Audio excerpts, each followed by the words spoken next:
안녕하십니까, 박사입니다. 미중 간 경제 무역 담판 2라운드가 런던에서 열리고 있습니다. 미국은 반도체를 무기로 내세웠고 중국은 히토류 공급 여부로 맞서고 있는데 중국의 힘이 더 셉니다. 블룸버그는 양측이 6월 9일 런던에서 6시간 동안 교섭을 벌였다면서 이번에는 과학기술과 히토류 간의 힘 겨루기 양상을 보였다고 전했습니다. 담판은 일단 하루 더 계속되는데 트럼프는 일단 중국 측과의 대화가 순조롭게 진행되지만 중국은 다루기가 결코 만만치 않다고 했습니다.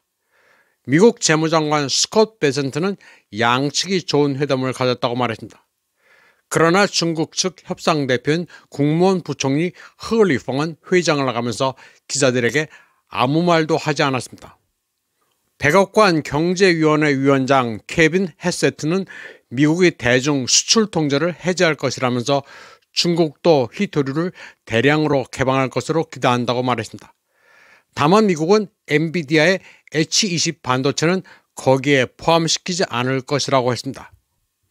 중국은 미국이 엔비디아의 H20 반도체를 금수 조치하더라도 그냥저냥 견딜 수 있습니다. 지금 자체적으로 반도체 생산 체인을 갖추고 있어 다소 불편은 하겠지만 치명적이지는 않습니다. 그러나 중국의 히토류 통제는 그 위력이 가공할 만합니다.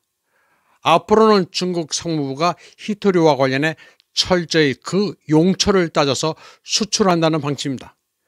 그런데 문제는 군수용으로 쓰이는 히토류는 뻔하다는 사실입니다. 6월 9일자 뉴욕타임즈는 잘 알려지지 않은 히토류에 대한 중국의 확고한 통제가 서방 군대를 위협한다고 보도했습니다. 이 신문은 미국과 동맹국이 전투기와 미사일, 기타 하드웨어의 재고를 재구축하는 데 필요한 히토류 금속인 사마리움의 전 세계 공급량을 중국이 생산한다고 전했습니다. 뉴욕타임즈는 중국이 히토류 광물로 만든 내열 자석의 수출을 엄격히 통제하면서 미군 공급망에 심각한 취약점이 드러났다고 말했습니다. 그러면서 그러한 자석이 없다면 미국과 유럽의 동맹국들은 최근 고갈된 군사장비 재고를 보충하는 데 어려움을 겪을 것이라고 했습니다. 그리고 10년 넘게 미국은 미사일, 전투기, 스마트 폭탄 등 많은 군사장비에 필요한 자석 제조에 필수적인 특정 종류의 히토류 공급에서 중국을 대체하지 못했다고 시작했습니다. 뉴욕타임즈는 히토류 광물이 현재 런던에서 진행 중인 미국과 중국 간 무역회담의 핵심이라고 분석했습니다. 중국은 거의 전적으로 군사용으로 사용되는 특히 잘 알려지지 않은 히토류 금속인 사마리움의 전 세계 공급량을 담당합니다. 사마리움 자석은 납을 녹일 만큼 높은 온도에서도 자력을 잃지 않습니다. 미사일 노즈콘처럼 좁은 공간에서 빠르게 회전하는 전기 모터열을 견뎌내는 데 필수적입니다. 4월 4일 중국은 히토류 금속 7종과 이를 재료로 한 자석의 수출을 중단했습니다. 중국은 전 세계 히토류 금속 및 자석 공급의 대부분을 장악하고 있습니다. 중국 상무부는 이러한 소재가 민수용과 군사용으로 모두 사용되며 추가 수출은 특별 허가를 받은 경우에만 허용된다고 발표했습니다. 상무부는 이러한 조치가 국가 안보를 보호하고 핵 확산 금지와 같은 국제적 의무를 이행하는 데 도움이 될 것이라고 밝혔습니다. 중국은 유럽과 미국의 자동차 제조업체 디스프로슘과 테르뷴이라는 두 가지 히토류 원소를 포함하는 자석에 대한 일부 면허를 발급하기 시작했습니다. 브레이크와 조향 시스템에 사용되는 이 두 가지 히토류 원소를 포함하는 자석은 가솔린 엔진의 열을 견딜 수는 있지만 군사용으로 사용되는 더 높은 열은 안정적으로 견딜 수 없습니다. 그러나 중국이 민간 용도가 거의 없는 사마리움의 수출을 승인했다는 징후는 아직 없습니다. 자동차 제조에 사용되는 일부 히토류는 공급하지만 오로지 군사용으로 사용되는 사마리움은 계속 확고하게 틀어준다는 게 중국의 전략입니다.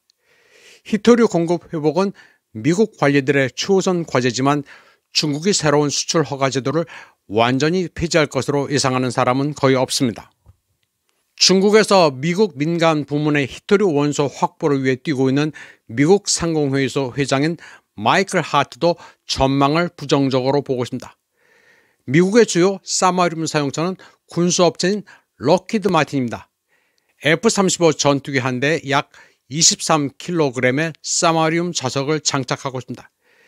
예전에 바이든 행정부 관계자들은 미군의 국내 사마리움 공급 부족을 심각하게 우려해 두 곳의 사마리움 생산시설 건설을 위한 대규모 계약을 체결했지만 그게 계약을 체결한다고 쉽게 되는 게 아니었습니다.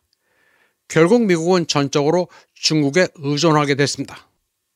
지난 2달 동안 미국은 사마리움 재고가 떨어져 크게 어려움을 겪었습니다.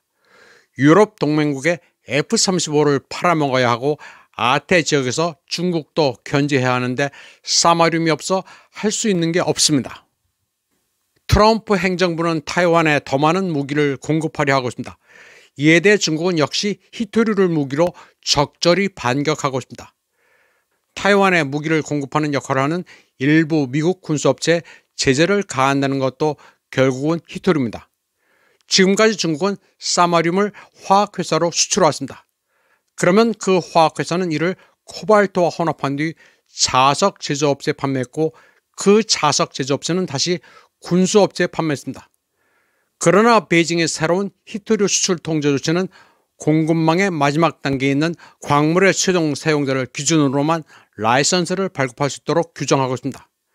덴버 메트로폴리탄 주립대학교의 야금학자이자 1970년대부터 사마리움 자석을 전문으로 연구해온 스탠리 트라우트는 중국이 제한하는 7가지 히토류 금속 가운데 6가지에 대한 수요는 대부분 민간에서 발생한다고 말했습니다. 그러나 나머지 한 종인 사마리움은 거의 군사적 목적으로만 사용된다고 말했습니다. 사마리움은 전 세계에 걸쳐 다양하게 분포하긴 합니다. 중국에서는 장시성 루이진과 위두, 시청, 내몽고의 빠오토우 등에 있습니다. 그러나 이를 사용하기 위해서는 채굴, 분리, 재련, 가공, 자석 상품화의 복잡한 공정을 거칩니다. 이 모든 생산체는 중국만이 가지고 있습니다. 중국에서는 빠오토우와 장시성 두 곳에 생산 기지가 있습니다. 그런데 미국이 화웨이에 대해 전면 제재를 가한 지 3일째 되는 날인 2019년 5월 20일 시진핑은 장시성에 있는 히토류 생산기지를 시찰했습니다. 당시 신화통신은 기사를 통해 미국이 중국 히토류에 시비를 건다면 중국의 오랜 혁명기지인 루이진의 인민들은 여기에 응답을 해줘야 한다고 말했습니다. 중국 상무부가 4월 4일 중국은 히토류 금속 7종과 이를 재료로 한 자석의 수출을 중단하고 향후 수출 통제를 강화하기로 한 것은 그 의도가 명확합니다. 중국에서 산 히토류를 가지고 중국을 치는 무기를 만들지 말라는 것입니다. 중국은 미국의 약점을 알고 있으며 무슨 카드를 가지고 있는지를 파악하고 있습니다. 베이징은 트럼프 1기 때부터 언젠가 미국이 다시 공격할 줄 예측하고 단단히 준비를 해왔습니다. 이번 방송은 여기까지 하겠습니다. 시청해주신 여러분 감사합니다.